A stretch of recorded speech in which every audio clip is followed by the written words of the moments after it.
Welcome to You Don't Know Ball. Week 3 of the NFL just happened. We're going to get into our overreactions from week 3. I'm going to start it out. As always, if you don't know ball and want to know ball, be sure to subscribe and leave a like. Let us know your biggest overreaction from week 3. I'm going to start it out, Dobbs.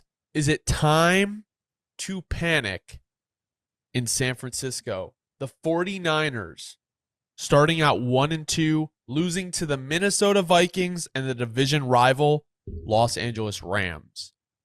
1-2. Is it time to panic? Am I overreacting? All right. Well, I'm excited to hear all your points and all. You might be able to sway me a little bit, but I'll tell you this as of right now, Hunter. I'm not ready to say that it's time to panic yet. However, I'm definitely, like we like to say, I'm hovering over the button. Don't get me wrong. I'm hovering. You know what I mean? It certainly is on my mind, but I want to hear what you have to say. I want to see what you have to say on the subject. So I think we all know with the San Francisco 49ers that even with the talent out of, Debo, Kittle, CMC, the offense is still pretty good, pretty efficient. But as we've kind of talked about in the offseason, the defense seems to be struggling a little bit, right? So the defense right now is ranked 25th in EPA per play and 29th in EPA per rush on defense, 18th in EPA per pass. In 2023, they were top 8 in EPA per play on defense, 26th in EPA per rush. So they've gotten worse in rush and pass defenses. They were 6th in EPA per pass. So this is, efficiency numbers we're talking about. How efficient is this defense? Now I'm going to jump around kind of a bit on my document here. So according to PFF, the 49ers are the 23rd ranked overall run defense. The only time they were below, or not run defense, total defense. The only time they were ranked below 13th in 2019 was in 2018 when they were ranked 25th.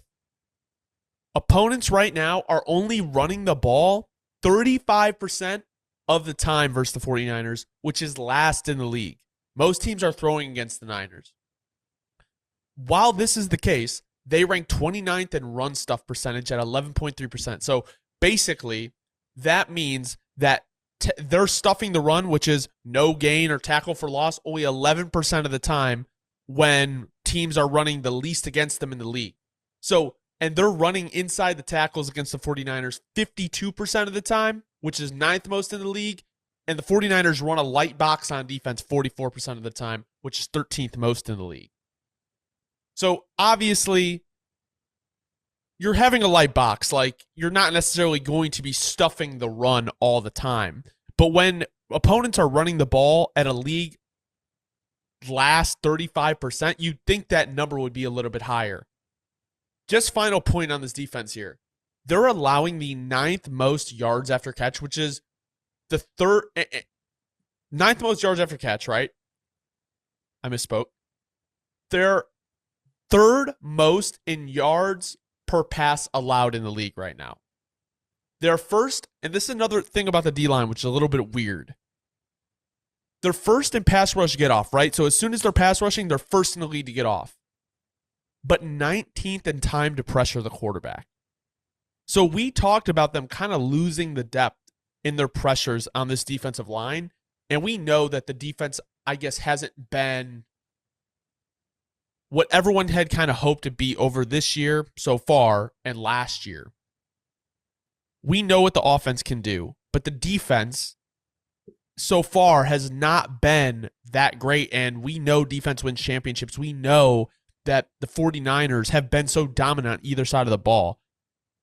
Do you think after hearing this, like, you would be a little bit worried as a 49ers fan? Here's what I want to say, Hunter, because there's multiple things I think we need to address about the Niners here, whether they're problematic at the moment. But again, it's only week 3 going into week 4. A lot of these things can be fixed. But, there are some glaring issues. Number one, if we're being objective here, the only 2 guys that are playing good ball in this Niners defense right now, and I mean, and I really mean it, really, you could say the only 2 guys, is Fred Warner, Fred Warner's probably having the best year of his career so far. I mean, through 3 weeks, Fred Warner's flying, making all the right plays in all the right gaps. Fred Warner's playing amazing football, right?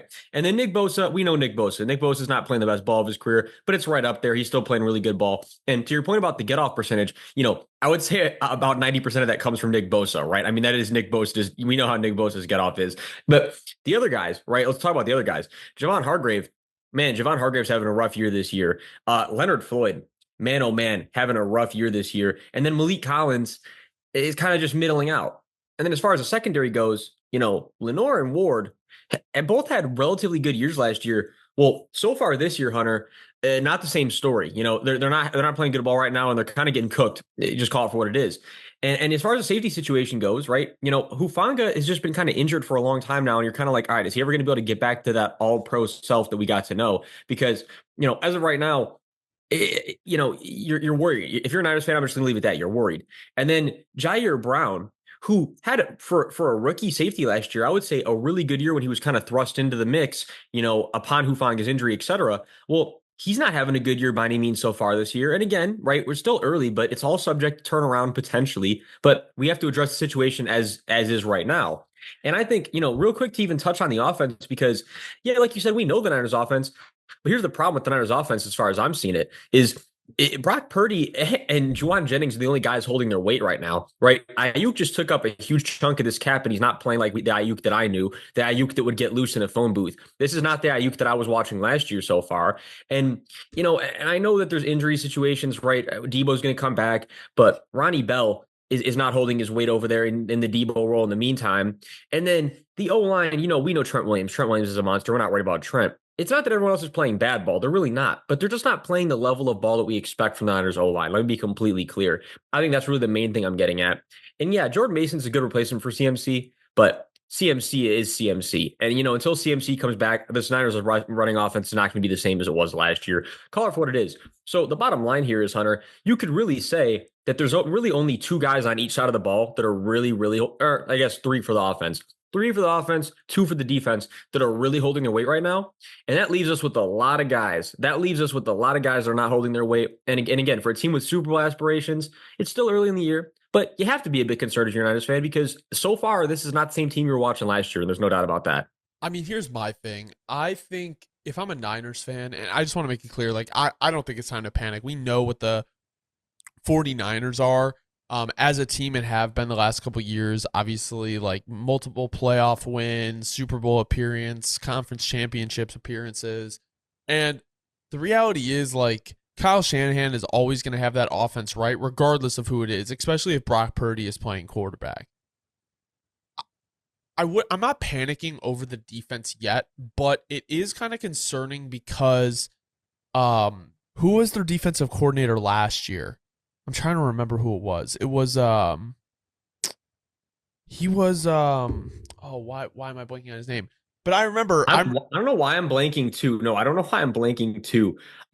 Give me 1 second. Yeah, I remember, but just the conversation around him last year was like, oh yeah, oh Steve Wilkes, right? Wasn't it Steve Wilkes? Steve so Wilkes. they went from Wilkes to Sorensen. So yeah, I don't know why I was blanking on Wilkes, but then immediately when I saw the picture of Wilkes pop up, I'm like, yeah, it's One of the good old main Steve Wilkes. conversations were like, oh yeah, like once we get Steve Wilkes out of here, like this defense will be back. Oh, it's not necessarily back, and definitely not performing like how you'd want it. So, and the other thing is we don't know how Dre Greenlaw is going to be when he comes back, and he was such a big part of this defense. We saw in the Super Bowl, once the Chiefs saw he was down, they started picking apart his replacement. So, it's not time to panic whatsoever. I don't think. I just think it is a little concerning, especially when you lose to a division rival who's extremely injured as well.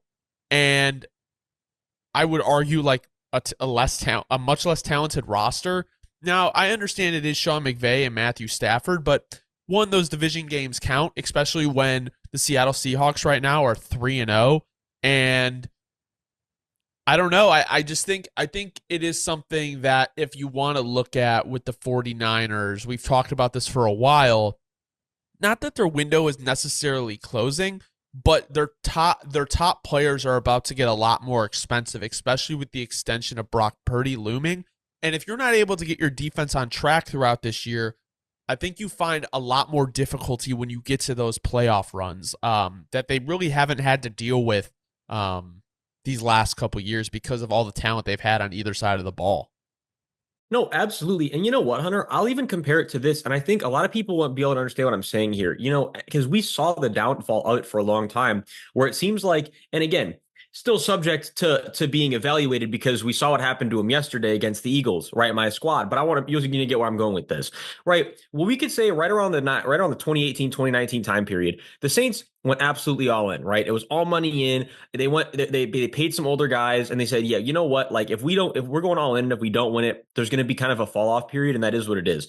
Now, the difference between the Saints and the Niners is, again, you still have Brock Purdy, who's playing like an amazing quarterback, and he's still super young. So that's where you have the advantage over the Saints situation, where it is significantly different.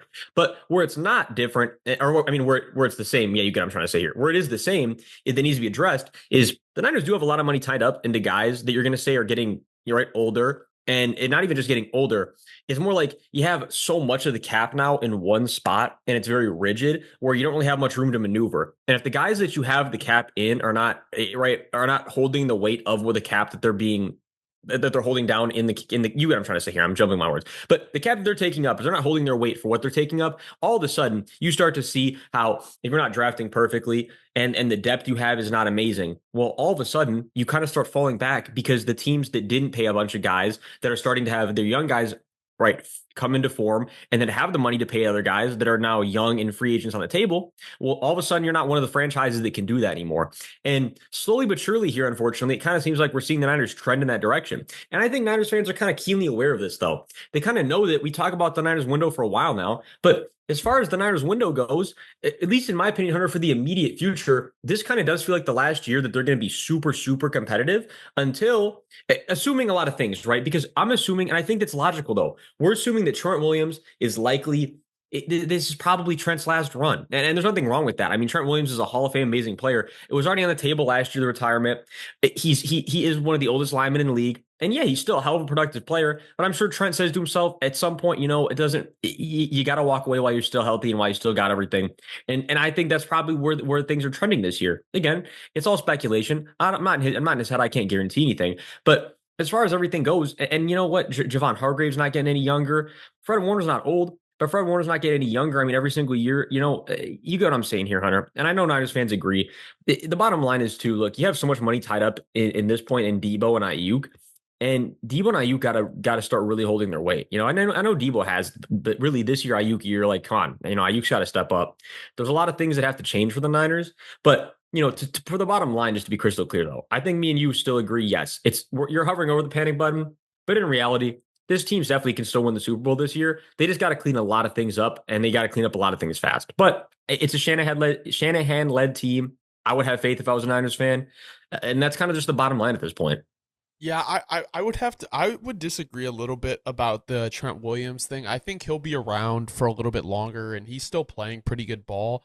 I guess I get what you're saying though in terms of the Niners being super competitive. I think they're always going to be hanging around as long as they have Kyle Shanahan and Brock Purdy and Ayuk's on the books, everything like that. But it is a good point that like Kittle and Debo are a little bit older. CMC is older, kind of.